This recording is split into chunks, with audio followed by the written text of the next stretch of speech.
इससे आगे नहीं। ऐसे ही अब एक माउंट आबू में ब्रह्मा कुमारी नाम का एक और पंथ बन रहा है नया, और उसमें यही व्यवस्था है। 2 बहनें बैठ जाती हैं, उनको पवित्र आत्मा कहा जाता है।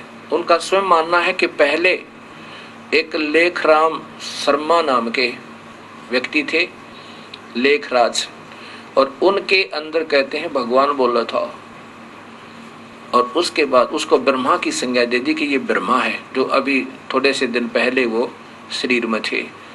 इन्होंने चारों युगों को भी 1250 वर्ष के बना करके 2500 वर्ष में पूरा ही चारों युग बना दिए। ये अपनी सोच है, शास्त्र विरुद्ध है, कहीं वेद में नहीं, कि गीता के अंदर नहीं। माउंट आबू राजस्थान के अंदर एक ब्रह्मा कुमारी नाम से एक नया पंथ प्रारंभ हो रहा है, हो चुका है। और उनमें ऐसे ही जैसे मुसलमान धर्म प्रारंभ हुआ था, भगवान निराकार अल्लाह, निराकार भगवान काल, वो ऐसे ही किसी पुजारी में, किसी व्यक्ति विशेष में आकर के बोलता, उसके आदेश नोट कर लिए गए और उससे एक कुरान बन गई। और अब इन महापुरुषों का जो ब्रह्मा कुमारी के ऊपर आश्रित हैं,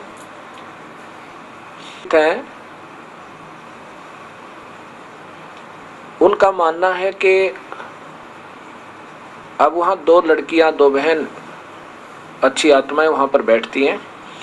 उनमें कोई शक्ति आती है ऊपर से, वो पहले बहुत निढाल हो जाती हैं, बेहोश हो जाती हैं, उनको कोई सुध बुध नहीं रहती तुम कौन हो, और फिर वो एकदम बोलती हैं तो उनकी आवाज़ में परिवर्तन होता है, उनकी कड़कदार आवाज़ होती है, कॉन्फिडेंस के साथ बोलती हैं, फिर वो आदेश रिकॉर्ड कर लिए जाते हैं। सबसे पहले कहते हैं वो परमात्मा इस महापुरुष के अंदर बोला था। और ये पहले पुस्तक देखिए, साप्ताहिक पाठ्यक्रम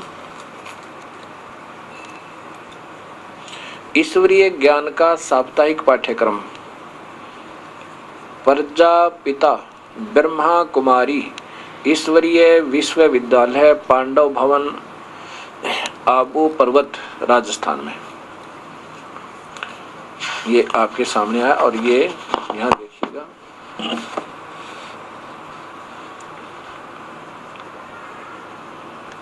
ये वही है प्राप्ति प्रजापिता ब्रह्म, ये प्राप्ति स्थान है। विश्वविद्यालय शिला बाईपास चौक, ये रोहतक से प्राप्त की है।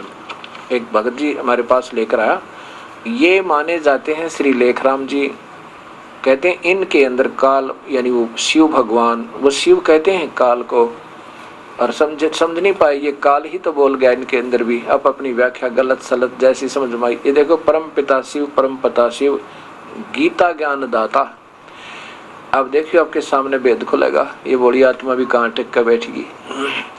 ये देखिए, परम पिता परमात्मा शिव इन्हीं के मानवीय तन में प्रविष्ट, सन्विष्ट अथवा अवतरित होते हैं।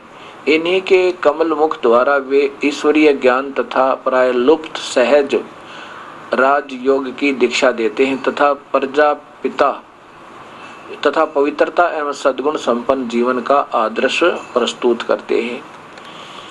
अब इसी ये महापुरुष का हमने वर्णन किया, सुना। अब देखो इसी के प्रश्न नंबर 100 यहाँ पर पहले 43 पर देखिएगा। 143 142 से प्रारंभ करते हैं नीचे से। कोई प्रश्न करता है, प्रश्न आ रहा है, और ब्रह्मा कुमारी किसी व्यक्ति, किसी बहन के अंदर वो आत्मा बोल रही है किसी की, ये मान रहे हैं भगवान बोल रहा है, ब्रह्म बोल रहा है। ये तो कोई देवगण इधर के अपने अपने हिसाब से बोल रहे हैं, इनके अंदर आकर प्रेत की तरह जैसे भूत बढ़िया करें किसी में। फिर आपको यह भी मालूम होना चाहिए कि शरीर को भी आत्मा का रथ माना गया है। अतः प्रजापिता ब्रह्मा के तन में मानवीय आत्मा तो थी ही, उस तन में भगवान शिव के दिव्य प्रवेश को अर्जुन का सारथी होना, अर्थात उसके तन रूपी रथ में एक साथ सवार होना, ऐसा कहा गया है। ये मानते तो है गीता का ज्ञान जो कहा वो ठीक है, लेकिन वो शिव ने कहा, कृष्ण जी ने नहीं कहा, इनका मानना है। वो शिव कौन है? वो काल है। ये नहीं समझ पाई, जो काल स्वयं कहता बार गीता जी के 11वें अध्याय के 32वें श्लोक में कि मैं काल हूँ, अर्थात उसके तन रूपी रथ में एक परंतु इन धार्मिक और अव्यक्त भावों को प्रकट करने वाले शब्दों का वास्तविक अर्थ न जानने के कारण आज लोगों ने अर्थ का अनर्थ कर दिया। ये अपने आप में समझ रहे हम बहुत श्रेष्ठ कर दिया, और वो दूसरों को कहते हैं कि ये नहीं समझ पाए कि उसके अंदर शरीर में जो है ना शिव प्रवेश कर गया कृष्ण जी के में, यानी वो इनको शिव का नहीं बेरा, शिव कौन है।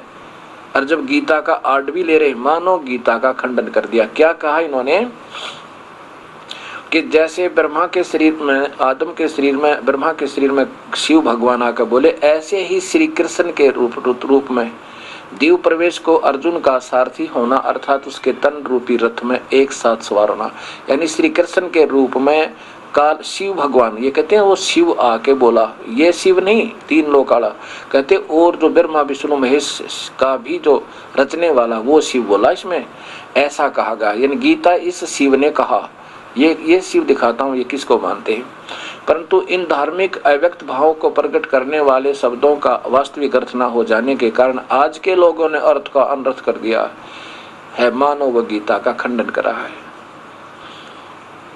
और फिर क्या बताते हैं कि भगवान श्री राम से पहले श्री कृष्ण का जन्म, लेकिन इनकी बुद्धि अब तक जितना भी हमने सुना है, यही सुना कि त्रेता में श्री राम आए और द्वापर में श्री कृष्ण। ये क्या तुक्का लगा रहे हैं, इनके देवता बोल रहे हैं, देवियों में जो सारे अधूरे ज्ञान को आधारित कर दिया। सतयुग में मनुष्य 16 कला संपूर्ण अर्थात अवस्था वाले होते हैं, और त्रेता युग में मनुष्य 14 कला संपूर्ण वाले अतः स्पष्ट है कि श्री कृष्ण जी को जो कि 16 कला संपूर्ण थे वह श्री राम से पहले हुए। परंतु आज के लोगों ने ये वास्तविक ज्ञान नहीं है। बताओ, ये भूत बोले इनके अंदर उल्टे सुलटे तगड़मबाजी ला के। अब भक्तात्माओं ये विचार करना, ये एक नया और भ्रमित पंथ प्रारंभ हो गया। देखो कितने तुक्के लगा के अंदर क्या होते हैं, ये जो जिनकी अधूरी भक्ति रह जाती है, पिछले जन्म के अच्छे संस्कारी अंश थे, अब वो पितर रूप में बने हुए हैं, और वो जैसे भूत प्रवेश कर जाते हैं ऐसे ही ये पितर बनकर उसमें प्रवेश कर जाते हैं, और उनकी आत्मा में जो सोच पहले सारे जीवनों में एकत्रित किया हुआ संग्रहित ज्ञान है, उसको ही अब उन दूसरी आत्माओं में, शरीरों में प्रवेश करके अब वो अपने ओले बोले ज्ञान को फिर दृढ़ करें। और भोली आत्मा ने सोचे भगवान बोल रहा है तो ऊपर से आ रही है ना आवाज, ये आवाज भगवान की है जो गीता फेल करे, जिस जो वेदों के विपरीत बता रही है। और आज तक के जितने शास्त्र प्रमाणित गीता को सत्य मानते हैं, तो 18 पुराणों को भी सत्य मानना होगा, महाभारत को भी सत्य मानना होगा, क्योंकि उनका लेखक श्री वेद व्यास जी एक ही है।